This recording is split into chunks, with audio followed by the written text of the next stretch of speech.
بات کریں گے اسٹاک ایکسچینج سے متعلق۔ پاکستان اسٹاک ایکسچینج میں ریکارڈ توڑ کاروباری سرگرمیاں جاری ہیں۔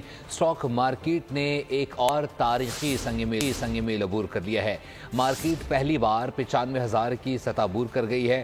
سونا 1,300 روپے مہنگا ہو گیا ہے۔ امریکی ڈالر کی قدر میں 7 پیسے کمی ہوئی ہے۔ پاکستان اسٹاک ایکسچینج نے تمام ریکارڈ توڑ ڈالے۔ اسٹاک مارکیٹ نے ایک اور تاریخی سنگ میل عبور کر لیا۔ مارکیٹ پہلی بار 95,000 کی سطح عبور کر گئی۔ ٹریڈنگ کے دوران 100 انڈیکس نئی بلند ترین سطح 95,278 پوائنٹس تک جا پہنچا۔ اختتام پر 571 پوائنٹس کے اضافے سے 94,763 پوائنٹس پر بند ہوا۔ اسٹاک مارکیٹ میں 26 ارب 47 کروڑ سے زائد مالیت کے شیئرز کے سودے ہوئے۔ سونا پھر مہنگا ہو گیا۔ 1,300 روپے اضافے کے بعد سونا 2,67,700 روپے فی تولا ہو گیا۔ انٹر بینک میں ڈالر 7 پیسے سستا، 7 پیسے کی کمی کے ساتھ ڈالر 277 روپے 67 پیسے کا فروخت ہوا۔